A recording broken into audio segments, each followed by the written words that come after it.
अब हम एक बहुत ही विशेष बात पे डिस्कशन कर रहे हैं ताकि आपके बोर्ड परीक्षा में मार्क्स और अधिक बढ़ें। कुछ ऐसे चैप्टर वहाँ से इम्पॉर्टेंट क्वेश्चंस आते हैं, पर कुछ को डाउट है कि शायद ऐसा नहीं हो पाता होगा।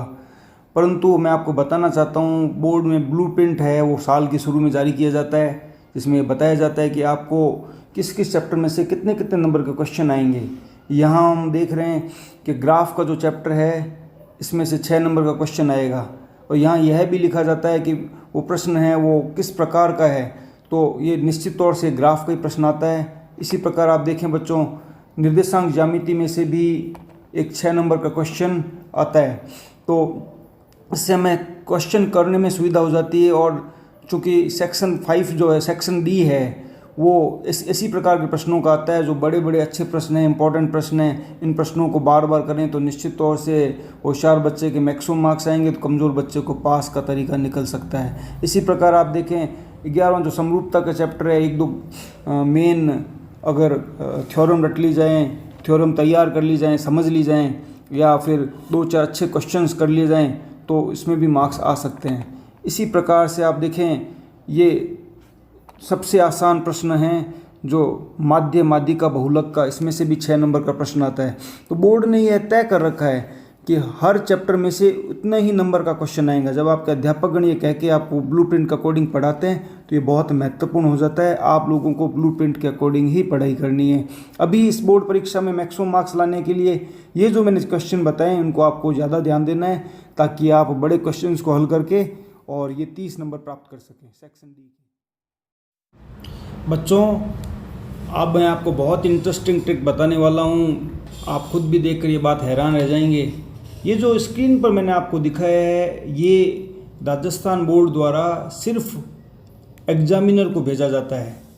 जब बोर्ड पेपर ले लेता है तो कॉपी के साथ एक गाइडलाइन जारी करता है। तो एक जो भ्रांति फैली हुई है जब बच्चों के बीच में कि शायद टीचर का मूड ख़राब हो गया होगा, इसीलिए मेरी कॉपी में नंबर नहीं है, ऐसा बोर्ड ने सिस्टम बना दिया कि मूड जो है अध्यापक का वो कभी ख़राब नहीं हो सकता।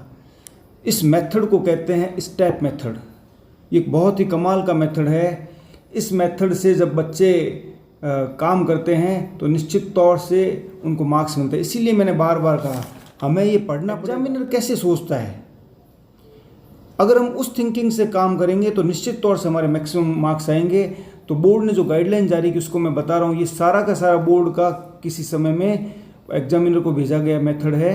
इसमें आप देखें, ये पेपर है, ये पेपर भी साथ भेजा जाता है, और पेपर के बाद में एक बहुत ही काम की चीज़, कमाल की चीज़ मैं आपको बताने वाला हूँ। इसके बाद में आपका मैथ में और भी ज़्यादा इंटरेस्ट क्रिएट हो जाएगी। उत्तर तालिका ये कभी कभी सिर्फ एग्जामिनर को दी जाती है और किसी को नहीं दी जाती है। इस उत्तर तालिका की क्या खास बात है कि हम एक एक करके गौर करेंगे। यहाँ पर ये देखें आप, प्रश्न नंबर 5, प्रश्न नंबर 5 जो है मैं एक बार दिखा रहा हूँ। उसके बाद में यदि एक मीनार की परछाई की लंबाई मीनार की ऊंचाई के बराबर हो तो सूर्य का उन्नयन कोण ज्ञात कीजिए। एक एक नंबर के प्रश्न में आया हुआ है। अब देखें बोर्ड क्या कहता है इस बारे में, कि अगर कोई बच्चा कोई क्वेश्चन में लास्ट में गलती कर दे तो ऐसी स्थिति में क्या होगा, वो बच्चों का डर निकालने में आया हूँ। आप गौर करें बच्चों, ये बहुत कमाल की बात है। 5 नंबर का आंसर बताया गया है। आप देखेंगे कि जब लिखा गया है कि यदि एक मीनार की परछाई की लंबाई मीनार की ऊंचाई के बराबर हो तो सूर्य का उन्नयन कोण ज्ञात कीजिए, तो सिर्फ जिस बच्चे ने ये चित्र बनाया है उसको आधा नंबर मिलेगा। ये बात आपको किसी ने नहीं बताई होगी, बहुत कमाल की बात है। और बताते हैं अध्यापक तो बच्चों को यकीन नहीं होता, पर मैंने बोर्ड का वो सेटअप ला के दिया है जो बोर्ड सिर्फ एग्जामिनर को देता है। आप गौर करें कि इसके अंदर बताया गया साफ कि सिर्फ चित्र बनाया बच्चे ने, जिसमें थीटा लिखा है, AC और AB लिखा है, और उसको पूरा आधा नंबर, यानी कि चित्र बनाने का मार्क्स पहली बार आपने ऐसा सोचा होगा। इसके अलावा सिर्फ आंसर अंतिम निकालने का तो आधा मार्क्स ही है बच्चों। इसलिए हमेशा ध्यान रखें कि हमें चित्र बनाना है, ये पहला लेसन हमें लेना है। आगे बढ़ते हैं बच्चों, क्वेश्चन नंबर 13 में देखते हैं। जैसा कि क्वेश्चन में दिया गया है, दी गई आकृति में छायांकित भाग का क्षेत्रफल ज्ञात कीजिए, और ये आकृति दी गई है। अब आप देखें इसमें सिर्फ ऐसा लिखा गया है कि r बराबर 7 सेंटीमीटर छायांकित भाग का क्षेत्रफल का सिर्फ सूत्र लिखा है पाई आर स्क्वायर बटा 2 प्लस पाई आर स्क्वायर बटा 4, एक नंबर। इतनी सी बात लिखने का 1 नंबर मिल रहा है, ये बहुत बड़ी बात है। मैं आपको लोग समझाना चाहता हूँ। आपको मैं पहले भी कह चुका हूँ कि अगर इस प्रश्नावली में, इस पूरे प्रश्न पत्र में अगर आप सिर्फ सूत्र लिख दें और चित्र बना दें तो भी आप 33 नंबर ला सकते हैं। तो कोई भी प्रश्न है वो हार्ड नहीं होता है। किसी भी प्रश्न की लैंग्वेज लिखनी हो तो आप आदत अपनी सही रखें, उसका चित्र बनाएं, उसका सूत्र लिखें। ये आदत रखेंगे तो बाई चांस क्वेश्चन गलत भी हो जाएगा तो भी आप 3 में से 1.5 नंबर तो ले ही सकेंगे। ये आप स्टेप मेथड में ये बात अच्छी भली भांति देख सकते हैं। आज मैंने स्टेप मेथड से क्लियर कर दिया कि बोर्ड परीक्षा में किसी भी बच्चे के अंतिम उत्तर गलत होने पे मार्क्स नहीं कटते हैं। अब हम क्वेश्चन नंबर 13 के बाद आगे बढ़ते हैं क्वेश्चन नंबर 14 पर। क्वेश्चन नंबर 14 में आप देखें, 42 सेंटीमीटर कोर के घन से बड़े से बड़ा लंबवृत्तीय शंकु काटा जाता है, शंकु का आयतन ज्ञात कीजिए। ये हमारा प्रश्न है। तो यहाँ पर जब ये लिखा गया कि r बराबर 21 और h बराबर 42 जो कि उसमें दिया गया है, अगर हम इतना लिख देते हैं तो भी हमें आधा नंबर मिलता है। ये कितनी बड़ी बात है। बोर्ड तो मुफ्त के नंबर बांट रहा है बच्चों। इसमें v बराबर 1/3 पाई आर स्क्वायर एच, सिर्फ इतना सा लिखा गया फॉर्मूला, v बराबर 1/3 पाई आर स्क्वायर एच, इस बात का भी आधा नंबर मिला है। त्रिज्या लिखने का क्या दिया है, लिखने का आधा नंबर आज तक किसी बच्चे ने जीवन में नहीं सोचा होगा, परंतु उसको मिल रहा है। अब मज़े की बात देखिए बच्चों, ऐसा तो मैंने कहीं नहीं देखा है कि v में सब मान लगाए कि 1/3 पाई का मान 22/7, r जो ऊपर दिया गया h, सिर्फ मान लगाने का आधा नंबर, ऐसा तो सिर्फ बोर्ड ही कर सकता है। इतना लीनियंट, इतना उदार सिर्फ बोर्ड ही हो सकता है।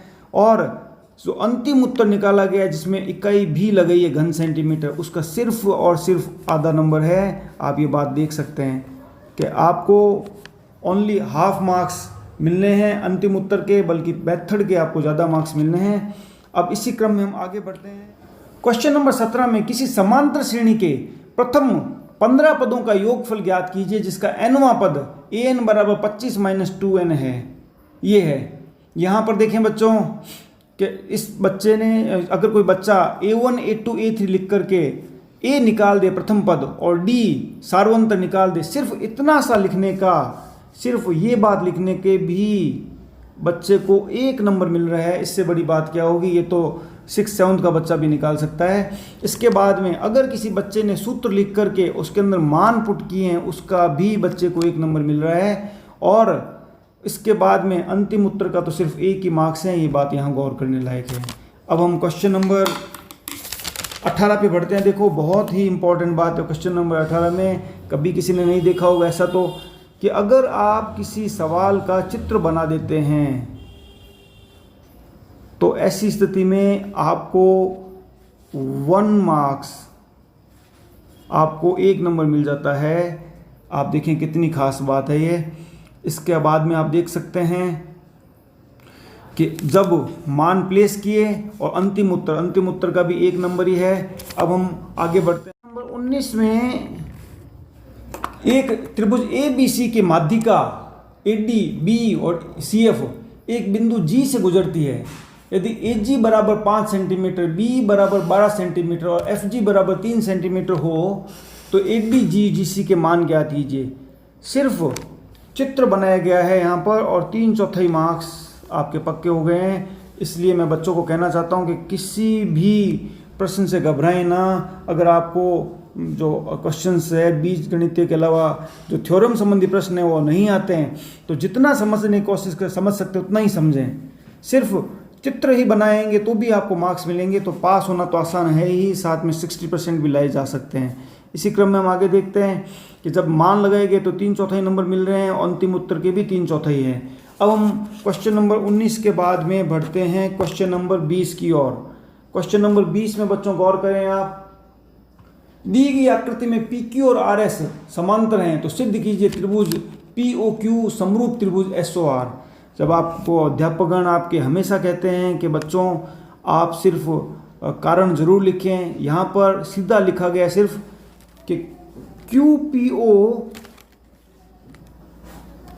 इक्वल टू कोण RSO, सिर्फ इतना लिखने पर एकांतर कोण है ये लिखने का 1 नंबर, एकांतर कोण सिर्फ कारण लिखने का और कौन सा कोण लिखने का 1 नंबर मिल गया बच्चों। इससे बड़ी बात क्या होगी, जबकि ये बात हम 6ठी 7वीं क्लास में हमेशा सीखते हैं। यहाँ पर देखें PQO इक्वल टू SRO भी लिखा गया है और इसको भी एकांतर कोण सिर्फ ये कह देने का भी 1 नंबर मिल रहा है। और अंतिम रीजन निकलेगा जो आपके अध्यापकगण आपको बार बार कहते हैं कि आप सभी बच्चों को अंतिम रीजन लिखना है कि त्रिभुज ये और ये समरूप हैं, तो कौन सा नियम लगा यहाँ पर ए नियम से लिखने पर आपको 1 नंबर और मिल जाता है। इतना आसान है क्वेश्चन नंबर 20 जैसे प्रश्नों में नंबर लाने का, जबकि इन प्रश्नों से बच्चे डरते हैं। सिर्फ हमें ये ध्यान रखना है कि कौन सा नियम लगता है, सिर्फ बेसिक कॉन्सेप्ट क्लियर होंगे वो बच्चा भी आगे निकल जाएगा।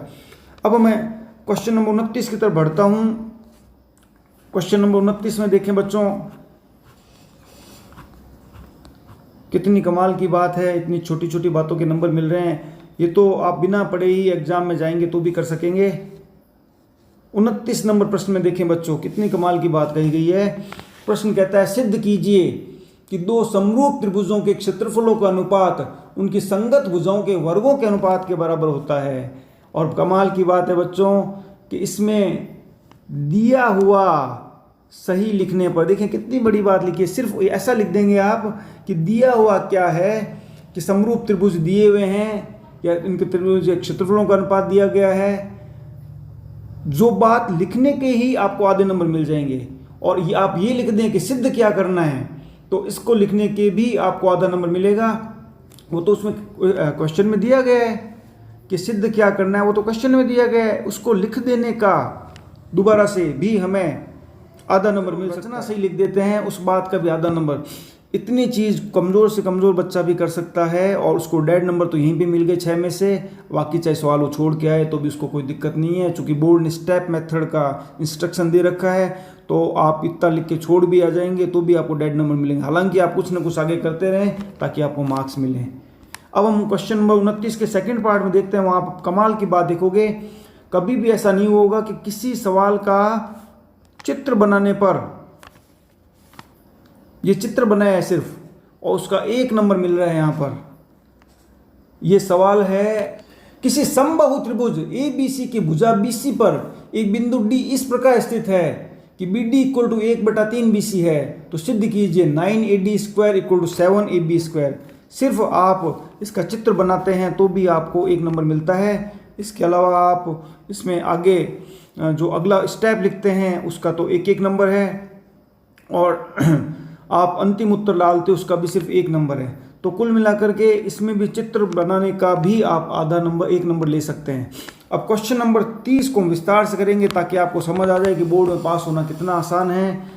ये ब्लूप्रिंट के अकॉर्डिंग क्वेश्चन नंबर 30 6 नंबर का आता है। इसमें 30 नंबर क्वेश्चन, उसमें 2 पार्ट हैं, एक 3 नंबर का और दूसरा भी 3 नंबर का। इसमें माध्य व माध्यिका 2 चीज़ें ज्ञात करनी है। निम्न बारंबारता बंटन के माध्य व माध्यिका ज्ञात कीजिए। एक ही प्रश्न में 2 प्रश्न दे दिए, माध्य निकालने के भी 3 नंबर है और माध्यिका निकालने के भी 3 नंबर है। अब तीसरे का जो पहला पार्ट है इसमें माध्य निकालना चाहते हैं। कमाल की बात है बच्चों, ये जो सारणी सही बनाएगा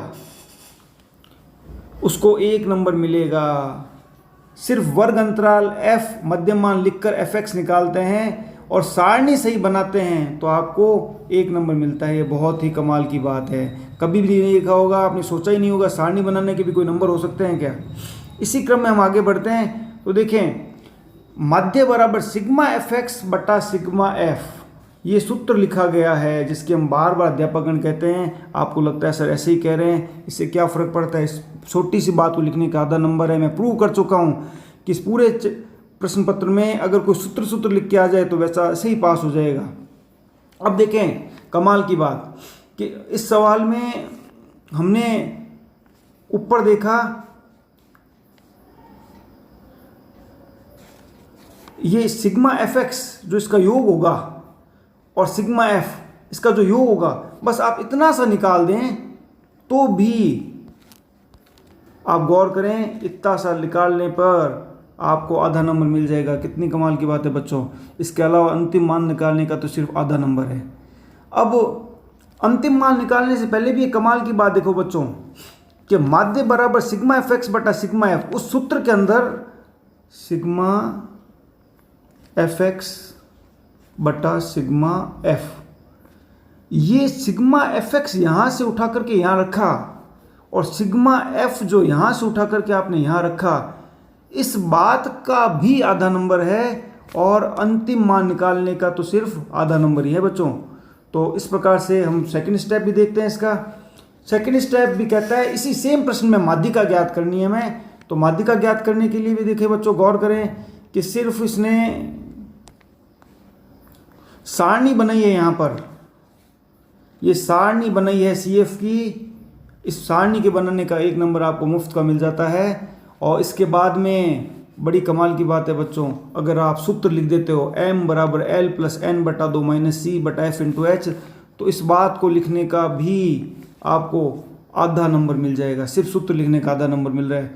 और उसके आगे तो और भी कमाल है बच्चों कि अगर हम सिर्फ मान लिख दें कि l कितना है, n बटा 2 कितना है, c कितना है, f कितना है, h कितना है, तो भी हमें आधा नंबर मिल सकता है। तो ये बहुत ही कमाल की बात है यहाँ पर। इसके आगे देखें बच्चों, सिर्फ आज तक ऐसा नहीं दिखा होगा कि रोटी मुंह में डालने का भी रुपया मिलता हो। आप देखें यहाँ पर m जो सूत्र लिखा गया है इसके अंदर सिर्फ मान लगा है, ये l का मान वहाँ से यहाँ प्लेस किया गया है, n बटा 2 का मान वहाँ से यहाँ लगाया गया है और सिर्फ मान रखने का आधा नंबर है और सिर्फ अंतिम उत्तर का तो बच्चों आधा नंबर ही है। इस प्रकार से इतना आसान है बोर्ड परीक्षा में मार्क्स लाना।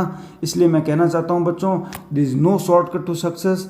आप छोटी छोटी बातों का ध्यान रखें, इकाई लगाएं, सूत्र लिखें, चित्र बनाएं और छोटी छोटी बातों के ध्यान रखने पे आप गणित में 100 में से 100 नंबर भी ला सकते हैं। धन्यवाद।